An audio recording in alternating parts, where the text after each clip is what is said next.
नमस्कार दोस्तों, स्वागत है आप सभी का आपका अपने चैनल वीके ऑनलाइन क्लास में। तो दोस्तों आज हम लोग बात करेंगे सीडीपी के दूसरे वीडियो के बारे में, जिसका टॉपिक है बाल विकास की अवस्थाएं। और ये हमारा दोस्तों दूसरा वीडियो है। इससे पहले का वीडियो अगर आप लोगों ने नहीं देखा है तो इसी वीडियो के डिस्क्रिप्शन बॉक्स में लिंक दिया, आप लोग वहाँ से जा करके देख सकते हैं। तो इसमें हम लोग देखेंगे दोस्तों बाल विकास को कितनी अवस्थाओं में बांटा गया है, और साथ ही ये भी जानेंगे कि कौन कौन मनोवैज्ञानिक इनको कितनी कितनी अवस्थाओं में बांटे हैं, उनका सन या फिर उसका जो एज है वो कितना इन सब चीज़ के बारे में हम लोग जानेंगे। तो बिना देरी के वीडियो को स्टार्ट करते हैं दोस्तों और देखते हैं क्या है। तो बाल विकास की प्रक्रिया को विभिन्न अवस्थाओं में बांटा जा सकता है दोस्तों। तो विभिन्न विद्वानों ने विकास की अवस्थाओं को अलग अलग प्रकार से वर्गीकृत किया है, ठीक है। तो यह अवस्थाएं निम्नलिखित है। तो देखते हैं कौन कौन सी अवस्थाएं हैं। तो पहला है दोस्तों, इसको याद रखिएगा, रॉस के अनुसार है, ठीक है। रॉस एक मनोवैज्ञानिक है। तो इनके अनुसार क्या है, तो इन्होंने बाल विकास की अवस्थाओं को 4 भागों में बांटा है, ठीक। कितने भागों में बांटा है, तो 4 भागों में बांटा है इन्होंने अवस्थाओं को। पहला अवस्था है दोस्तों शैशवावस्था। शैशवावस्था जो कि जन्म से 5 या 6 वर्ष तक बोला गया है। कितना है, जन्म से लेकर के 5 या 6 वर्ष तक। अगला है दोस्तों बाल्यावस्था। तो बाल्यावस्था को कितने से कितने वर्ष में, तो ये है दोस्तों 5 या 6 वर्ष से लेकर के 12 वर्ष तक। इनको क्या कहा गया है, तो बाल्यावस्था का नाम दिया गया है। अगला है दोस्तों किशोरावस्था। किशोरावस्था को 12 वर्ष से 18 वर्ष तक की आयु तक माना गया है किशोरावस्था। किसके अकॉर्डिंग है, रॉस के अकॉर्डिंग है। चौथा अवस्था दोस्तों, जो चौथा पार्ट है इनका, फिर चौथा जो प्रकार से बांटे हैं वो है प्रौढ़ावस्था। अर्थात जब भी 18 वर्ष के पश्चात की जो आयु होगी वह किसके अंतर्गत आएगी, तो प्रौढ़ावस्था के अंतर्गत आएगी। यह किनके अनुसार है, तो रास के अनुसार है। तो दोस्तों आपसे ये प्रश्न पूछा जाता है कि रास के अनुसार किशोरावस्था की आयु कितने से कितने वर्ष के बीच है, या फिर कितने से कितने वर्ष है, तो आपको बताना पड़ेगा 12 से 18 वर्ष तक, ठीक है। तो डायरेक्ट यहाँ नाम से पूछा जाता है, क्योंकि अगर पूछा जाएगा बाल्यावस्था का आयु किस वर्ष से किस वर्ष तक रहता है, तो बहुत सारे मनोवैज्ञानिक अपना अपना अलग अलग राय दिए हैं। तो इसमें क्या है, सब डाउट रहता है। इससे अच्छा वो लोग ये पूछते हैं कि डायरेक्ट मनोवैज्ञानिक का नाम देंगे, उसके बाद ये पूछेंगे कि इनके अनुसार क्या है करके। तो ये देख लिए दोस्तों हम लोग रास के अनुसार क्या है। तो रास ने क्या किया है, 4 अवस्थाओं में बांटा है बाल विकास को। तो आप लोग देख सकते हैं, पहला है शैशवावस्था जो कि जन्म से 5 या 6 वर्ष तक है। फिर बाल्यावस्था है 5 या 6 वर्ष से 12 वर्ष तक है। किशोरावस्था की बात करें तो 12 से 18 वर्ष तक है। तथा प्रौढ़ावस्था की बात करें तो 18 वर्ष के बाद की जितनी भी एजेस है दोस्तों, अर्थात जितने भी 18 के बाद 19, 20, 21 जो भी आप बढ़ते जाएंगे वो सब प्रौढ़ावस्था के अंतर्गत आता है। अगला देखते हैं दोस्तों क्या है, हरलाक के अनुसार। ये बहुत ज़्यादा पूछा जाता है दोस्तों, याद रखिएगा। इनके अनुसार हरलाक के अनुसार क्या है, इनके अनुसार विकास की अवस्थाएं हैं। तो विकास की अवस्थाओं के उन्होंने बहुत सारे भागों में बांट दिए हैं। तो देखते हैं कौन कौन से भाग हैं। सबसे पहला इन्होंने बांटा है दोस्तों, पहला भाग जो है वो है गर्भावस्था, ठीक है। गर्भावस्था अर्थात गर्भाधान से जन्म तक। अभी क्या है, बच्चा गर्भ में था, अब गर्भ से जन्म होते तक, अभी जन्म जैसे होगा उसके बाद वह दूसरे अवस्था में आना स्टार्ट हो जाएगा। तो पहला क्या है, गर्भ में था, अब गर्भावस्था से जन्म तक, अब सिर्फ जन्म है। अब जैसे बच्चा जन्मेगा दोस्तों उसके बाद वो किस में आएगा, तो शैशवावस्था में आएगा। तो शैशवावस्था में क्या बोला गया है, जन्म से 2 सप्ताह तक, ठीक है। अभी इससे पहले हम लोग क्या देखे हैं, शैशवावस्था को 5 से 6 वर्ष तक देखे हैं ना। लेकिन हरलाक के अनुसार क्या है, जो शैशवावस्था है दोस्तों कब से कब तक है, तो जन्म से 2 सप्ताह तक, मात्र 2 सप्ताह तक क्या है, शैशवावस्था है। अगला है बचपनावस्था। अब क्या है दोस्तों, 2 सप्ताह या फिर 2 सप्ताह के बाद जो है तीसरा सप्ताह जब स्टार्ट होगा वहाँ से 2 वर्ष तक, तो इसकी जो आयु है दोस्तों वो क्या है, तो बचपनावस्था है, जिसकी आयु तीसरे सप्ताह से 2 वर्ष तक है। अगला है दोस्तों पूर्व बाल्यावस्था। पूर्व बाल्यावस्था जैसे बचपनावस्था समाप्त हो जाएगा फिर आपका पूर्व बाल्यावस्था स्टार्ट हो जाएगा।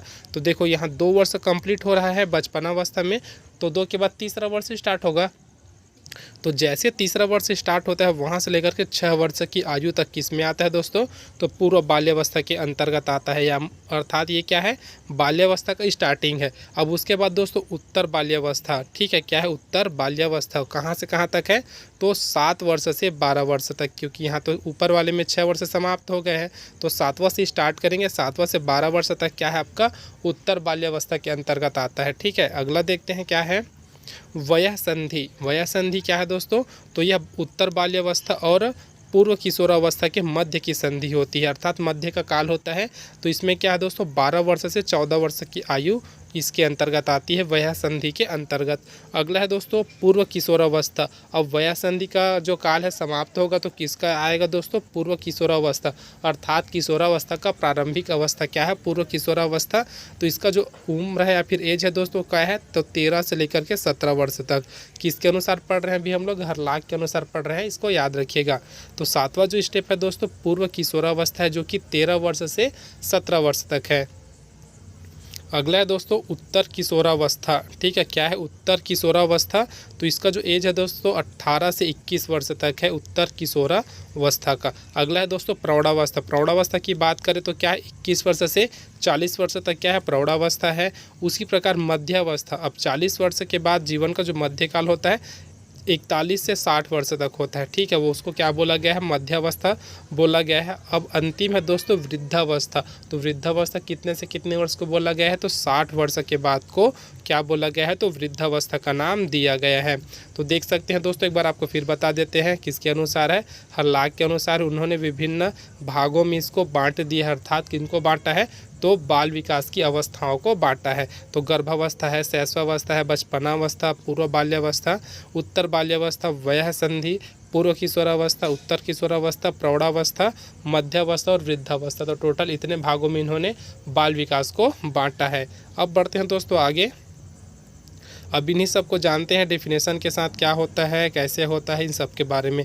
तो इस प्रकार मनोवैज्ञानिकों ने या फिर वैज्ञानिकों ने विकास को विभिन्न अवस्थाओं में विभक्त किया। तो अभी हम लोग देख चुके हैं कितने अवस्थाओं में विभक्त किया है। अब एक एक करके जानते हैं दोस्तों वो सब चीज़ होता क्या है। तो पहला है दोस्तों गर्भकालीन अवस्था। ठीक है, इसी को तो देखें पहले में ना, क्या है गर्भकालीन अवस्था, इसके बारे में बात करते हैं।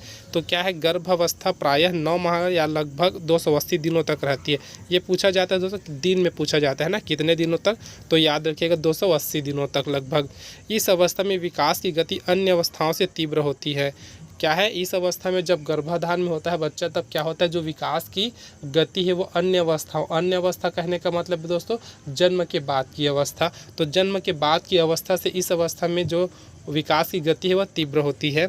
समस्त रचना, भार और आकार में वृद्धि तथा आकृतियों का निर्माण इसी अवस्था में होता है। ठीक है, तो क्या क्या होता है इस अवस्था में, रचना, भार, आकार में वृद्धि तथा आकृतियों का निर्माण किस में होता है, तो गर्भकालीन अवस्था में होता है। इस अवस्था में होने वाले परिवर्तन मुख्यतः शारीरिक ही होते हैं। ठीक है, इसमें क्या होते हैं, अभी इस अवस्था में जो परिवर्तन होगा दोस्तों शारीरिक ही होगा, क्योंकि वो तो गर्भ के अंदर है ना, तो क्या हो जाएगा, वो शारीरिक परिवर्तन ही होगा। अगला है दोस्तों, अब इसको क्या करते हैं, कुछ भाग में बांट देते हैं। किसको, तो गर्भकालीन अवस्था है ना, इसको हम लोग लगभग 3 भागों में बांट देते हैं। तो आपको देख सकते हैं, दिख रहा होगा स्क्रीन के ऊपर। तो पहला जिसमें से दिया है डिम्बावस्था बोला जाता है। ठीक है, क्या है डिम्बावस्था, ये क्या है, तो गर्भाधान से 2 सप्ताह तक रहती है। यह जो अवस्था है दोस्तों कब से कब तक रहती है, तो गर्भाधान से 2 सप्ताह तक रहती है यह अवस्था। इसका आकार अंडे के समान होता है। याद रखिएगा इसको कब से कब तक होती है और इसका आकार कैसा होता है, तो अंडे के समान होता है। कौन सी अवस्था है दोस्तों, तो डिम्बावस्था है। अगला बात करते हैं दोस्तों पिंडावस्था। डिम्बा के बाद क्या है, पिंडावस्था है। तो यह अवस्था तीसरे सप्ताह से, अब ये क्या है 2 सप्ताह तक कंप्लीट हो गया यहाँ डिम्बावस्था में, तो पिंडावस्था में क्या हो जाएगा, तीसरे सप्ताह से स्टार्ट होगा। तो तीसरे सप्ताह से दूसरे महीने के अंत तक। ठीक है, मतलब 2 महीना का लगभग कंप्लीट हो जाएगा। अब सप्ताह में देखें तो लगभग 8 सप्ताह के आसपास। तो क्या है, यह अवस्था तीसरे सप्ताह से दूसरे महीने के अंत तक रहती है। इस अवस्था में हृदय की धड़कन प्रारंभ हो जाती है। ठीक है दोस्तों, मोस्ट इंपॉर्टेंट लाइन है। अगर आपसे पूछा जाता है कि किसी बालक की किस अवस्था में धड़कन प्रारंभ हो जाती है, हृदय की धड़कन, तो आपको बताना पड़ेगा। अगर इनमें से ऑप्शन दिया है डिम्बावस्था, पिंडावस्था, तब तो आपको पिंडावस्था बताना पड़ेगा या फिर गर्भाधान अवस्था आपको बताना पड़ेगा। ठीक है, तो इसमें क्या होती है, हृदय की धड़कन प्रारंभ हो जाती है। अब इसी में क्या होता है दोस्तों, त्वचा, ग्रंथियाँ, बाल, फेफड़ा, जिगर, सांस नली आदि का निर्माण इसी अवस्था में होता है, पिंडावस्था में। अगला है दोस्तों भ्रूणावस्था। अब भ्रूणावस्था के बारे में देखें तो यह अवस्था क्या है दोस्तों 3 माह से, अब यहाँ तक क्या है दूसरा माह कंप्लीट हो जाएगा तो तीसरा माह स्टार्ट हो जाएगा। तो कौन सी अवस्था में, भ्रूणावस्था में, याद रखिएगा। तो यह अवस्था 3 माह से 9 माह तक रहती है। इस अवस्था में किसी नवीन अंग का विकास नहीं होता। ठीक है दोस्तों, ये नवीन है, नवीन अंग का विकास नहीं होता, बल्कि पिंडावस्था में निर्मित अंगों का विकास होता है। अब यहाँ जितना बनना था दोस्तों, यहाँ क्या पिंडावस्था में तो बन चुका है। अब क्या हो जाएगा, जो भ्रूणावस्था है ना, उसमें कोई अलग अंग नहीं बनता, बल्कि जो पिंडावस्था में जितने भी यहाँ पर आपको दिख रहे अंग बने हैं ना, इन्हीं अंगों का क्या होता है, विकास होता है। किस अवस्था में होता है, तो भ्रूणावस्था में होता है। तो हम लोग यहाँ 3 चीज़ देख लिए दोस्तों, पिंडावस्था देख लिए, डिंबावस्था देख लिए और भ्रूणावस्था। ये सब किसके अंतर्गत आ रहे हैं, तो गर्भकालीन अवस्था के अंतर्गत आ रहे हैं। अब क्या है दोस्तों, अभी यहाँ तक देखे हैं ना, यहाँ क्या है, बच्चा भी जन्मा नहीं है। क्या है, 9 वर्ष का जो आपको बताया गया है 9 माह तक का, उसमें क्या है, अभी बच्चा जन्मा नहीं है। अब अगला देखेंगे दोस्तों, जब बच्चे का जन्म हो जाता है उसके बाद की अवस्था।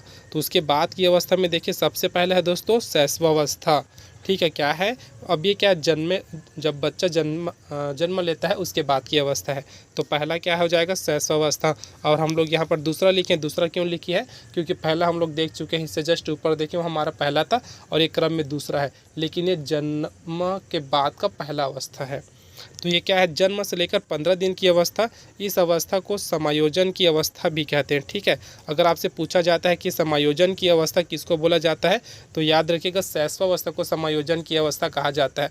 बहुत लोगों को दोस्तों हिंदी में अगर सिर्फ दिया जाए समायोजन तो समझ में नहीं आएगा, लेकिन अगर इंग्लिश में बोला जाए तब बहुत जल्दी समझ जाएंगे, क्योंकि हम लोग बार बार इंग्लिश का वर्ड सुन के आदत हो चुका है। इसका क्या है, एडजस्टमेंट होता है समायोजन का इंग्लिश अर्थ, और उसको अगर हिंदी में हम लोग ट्रांसलेट करें तो समायोजन होता है।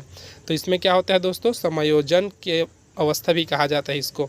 अगला है, उचित देखभाल के द्वारा नए वातावरण के साथ समायोजन माता पिता द्वारा किया जाता है। अब बच्चा इसके अनुसार क्या 15 दिन के लगभग रहता है, तो माता पिता के द्वारा ही क्या होता है, उनका समायोजन किया जाता है। अगला है, शैशवावस्था बालक का निर्माण काल होता है। क्या है, शैशवावस्था की बात करें तो क्या है, बालक का निर्माण काल होता है शैशवावस्था। अब देखिए दोस्तों, बचपनावस्था। ठीक है, तो अभी जो हम लोग अलग अलग पार्ट में बांट के देखे थे विकास की अवस्थाओं को, उन्हीं को हम लोग डील करके देख रहे हैं क्या क्या है। अगला है बचपनावस्था, बेबीहुड। तो यह अवस्था 2 सप्ताह से 2 वर्ष तक की अवस्था है। ठीक है, क्या है, 2 सप्ताह से 2 वर्ष तक की अवस्था है। इस अवस्था में बालक पूर्णतः असहाय होता है। अब क्या है, बच्चा जो बहुत छोटा है तो क्या होता है, असहाय टाइप का होता है, मतलब दूसरों के ऊपर पूरा आश्रित रहता है और अपनी आवश्यकताओं के लिए दूसरों पर निर्भर रहता है। ठीक है, क्या है, अपनी जो आवश्यकताओं की पूर्ति के लिए वो हमेशा दूसरे के ऊपर आश्रित रहता है, निर्भर रहता है। परंतु इस अवस्था में विकास की गति तीव्र होती है। ठीक है, तो जो बचपना अवस्था है दोस्तों, उसमें क्या होता है, विकास की जो गति है वो तीव्र होती है। बाकी सब चीज़ के लिए वो क्या है, दूसरों के ऊपर आश्रित रहते हैं या फिर निर्भर रहते हैं। तो इसमें कौन सी अवस्था हो जाएगी, बचपनावस्था। अगला है दोस्तों बाल्यावस्था, चिल्डहुड। तो बाल्यावस्था की बात करें, यह अवस्था तीसरे वर्ष से प्रारंभ होकर 13-14 वर्ष की अवस्था तक होती है। इस अवस्था को अध्ययन की सुविधा से 2 भागों में बांटा गया है। तो पहला भाग कौन सा है, पूर्व बाल्यावस्था, और दूसरा क्या है, उत्तर बाल्यावस्था। तो हम लोग क्या किए हैं, बाल्यावस्था को 2 भागों में बांट दिए हैं, पूर्व बाल्यावस्था और उत्तर बाल्यावस्था। तो इसमें भी बात करते दोस्तों, कुछ पॉइंट है।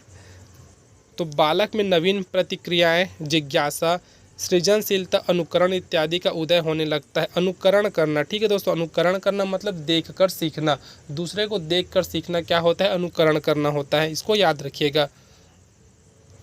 अगला पॉइंट है, बालक प्रथम बार अकेले सामाजिक वातावरण में प्रवेश करता है। देखो इसका मतलब क्या है दोस्तों, कब प्रवेश करता है।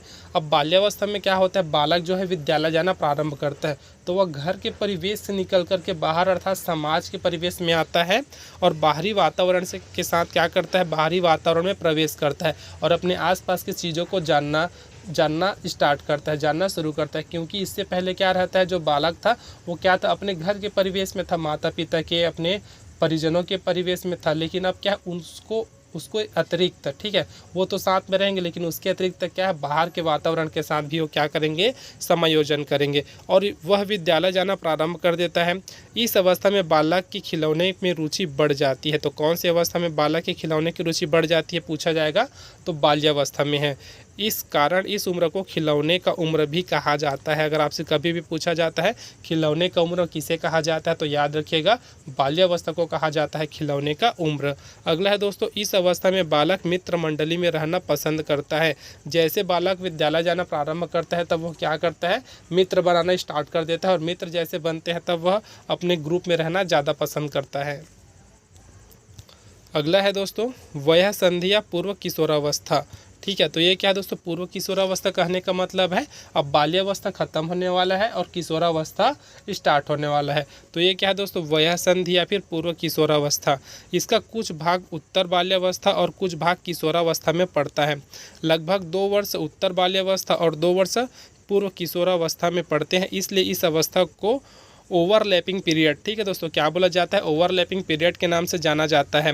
इस अवस्था में मुख्यतः यौन अंगों का विकास होता है। शारीरिक और मानसिक विकास की इसी अवस्था में बाल्यावस्था में तीव्र रहती है। ठीक है, क्या है, शारीरिक और मानसिक विकास की गति इस अवस्था में बाल्यावस्था से तीव्र होती है। अब इसके बारे में थोड़ा सा बताते हैं दोस्तों, शारीरिक और मानसिक विकास के बारे में।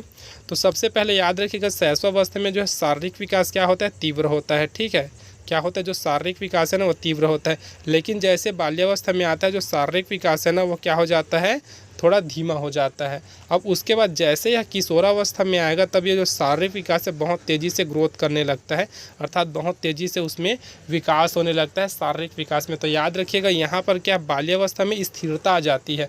शारीरिक विकास में, मानसिक विकास में, सभी में आपकी स्थिरता आ जाती है बाल्यावस्था में, क्योंकि उसको स्ट्रांग होना भी पड़ता है। अगर शैशवावस्था में जितनी स्पीड से बढ़ रहा है उसी स्पीड से अगर बाल्यावस्था में बढ़ेगा, फिर शैशवावस्था में बढ़ेगा, तो उसको परिपक्व नहीं हो पाएगा। ठीक है, जो विकास परिपक्व नहीं हो पाएगा, जो बालक है वो परिपक्व नहीं हो पाएगा अगर उसमें स्थिरता नहीं आएगी तो। और यह स्थिरता कौन सी अवस्था में आती है, तो दूसरे अवस्था अर्थात बाल्यावस्था में आती है, जितनी भी स्थिरता है वो। अब तीसरा अवस्था में फिर आते हैं अर्थात किशोरावस्था में, तो फिर इनका जो शारीरिक और मानसिक विकास है वह तीव्र गति से होने लगता है। अगला है दोस्तों किशोरावस्था। तो किशोरावस्था में क्या है, बाल जीवन की यह अंतिम अवस्था है। ठीक है दोस्तों, बाल जीवन की अंतिम अवस्था है कहने का मतलब ये है कि बाल विकास को हम लोग कहाँ से कहाँ तक पढ़ते हैं, तो गर्भावस्था से लेकर के या फिर शैशवावस्था से लेकर के हम लोग किशोरावस्था तक पढ़ते हैं। तो किशोरावस्था अंतिम अवस्था है बाल विकास की, इसको याद रखिएगा। यह 14 से 15 वर्ष से लगभग 21 वर्ष की अवस्था तक होती है। लगभग 17 वर्ष तक की अवस्था पूर्व किशोरावस्था कहलाती है तथा इसके बाद की अवस्था उत्तर किशोरावस्था कहलाती है। इसको याद रखिएगा दोस्तों, कहाँ से कहाँ तक है। अगला है, इस अवस्था में विपरीत लिंगों के लोगों के प्रति आकर्षण बढ़ जाता है। अब इसमें क्या होता है दोस्तों, किशोरावस्था में याद रखिएगा, किशोरावस्था एक ऐसी अवस्था है जिसको तेज़ तूफान की अवस्था भी कहा जाता है। तो किशोरावस्था में ऐसा होता है जब कोई भी ग्रुप बनाते, सबसे पहले वो जहाँ भी रहते हैं वहाँ बहुत सारे फ्रेंड बनाते हैं, लेकिन उनके साथ साथ ही उसी ग्रुप में से 1-2 ऐसे व्यक्ति होते हैं जो उनके खास हो जाते हैं। ठीक है, खास मित्र बन जाते हैं। इसी अवस्था में ये सब होता है, जैसे दिया है, इस अवस्था में विपरीत लिंगों के प्रति आकर्षण बढ़ जाता है तथा सामाजिकता और कामुकता इस अवस्था की 2 मुख्य विशेषताएं हैं, जिसमें संबंधित अनेक परिवर्तन बालक बालिकाओं में इस अवस्था में होते हैं। और इसी अवस्था में याद रखिएगा दोस्तों, अर्थात किशोरावस्था की बात कर रहे हैं, तो किशोरावस्था में ही लड़कों में दाढ़ी मूंछ आना स्टार्ट होता है और लड़कियों में पीरियड्स आना इसी अवस्था से स्टार्ट होता है, अर्थात किशोरावस्था से ही। अगली अवस्था है दोस्तों प्रौढ़ावस्था। ठीक है, क्या है, प्रौढ़ावस्था जो कि 7वीं है। यह जो है 21 से 40 वर्ष तक की अवस्था है। इसको हम लोग देख चुके हैं, जब हरलॉक के अनुसार देखे थे तब। तो क्या है, 21 से लेकर के 40 साल तक की अवस्था होती है। इनमें कर्तव्यों और उत्तरदायित्वों का निर्वाह कर सकता है। जनजीवन की विभिन्न परिस्थितियों में उसका स्वस्थ समायोजन होता है। स्वस्थ समायोजन ही अवस्था में उन उपलब्धियों को प्राप्त कर सकता है। तो ये कौन सी अवस्था है दोस्तों, प्रौढ़ावस्था है, जिसमें हम लोग बोल सकते हैं जो 21 से 40 साल की अवस्था है, ये क्या है, वैवाहिक जीवन वाला है। तो इसमें क्या है, संपूर्ण समायोजन की अवस्था इसको मान सकते हैं, क्योंकि यहाँ पर बहुत ज़्यादा हमको एडजस्टमेंट करना पड़ता है, समायोजन की आवश्यकता होती है। लेकिन इसी अवस्था में क्या होता है, वो आदमी सब चीज़ सीख जाता है जो समायोजन के लिए क्या है, उपयोगी हो। अगला देखते हैं दोस्तों, क्या है, मध्य या फिर उत्तर प्रौढ़ावस्था। यह अवस्था 41 से 64 वर्ष तक की अवस्था है। इस अवस्था में व्यक्ति के अंदर शारीरिक और मानसिक परिवर्तन होते हैं। क्या क्या होते हैं, तो शारीरिक और मानसिक परिवर्तन होते हैं 41 से 64 वर्ष की आयु की बीच में। इस समय व्यक्ति सुखमय एवं सम्मानजनक जीवन की कामना करता है। ठीक है, अगला देखते हैं दोस्तों, क्या है, वृद्धावस्था। वृद्धावस्था की बात करें, यह अवस्था 65 वर्ष के आगे की अवस्था कहलाती है। यह जीवन की अंतिम अवस्था के रूप में मानी जाती है। इस अवस्था में याददाश्त कमज़ोर पड़ जाती है। इस अवस्था में शारीरिक और मानसिक क्षमताओं में कमी आने लगती है। तो यह कौन सी अवस्था है दोस्तों, अगर आपसे पूछा जाए कि कौन सी अवस्था में शारीरिक और मानसिक क्षमताओं में कमी आने लगती है, आंसर आपका हो जाएगा वृद्धावस्था। ठीक है, कौन सा हो जाएगा, वृद्ध अवस्था, या फिर ये बोला जाए कि जीवन की अंतिम अवस्था कौन सी है, तो वृद्धावस्था जीवन की अंतिम अवस्था है। तो दोस्तों आज के वीडियो में बस इतना ही। अगले वीडियो में हम लोग बात करेंगे बाल विकास की विशेषताओं के ऊपर। आप लोग देख सकते हैं सभी का हम लोग विशेषता देखेंगे, क्या क्या इनकी विशेषता है। तो मिलते हैं दोस्तों अगले वीडियो में, तब तक के लिए जय हिंद।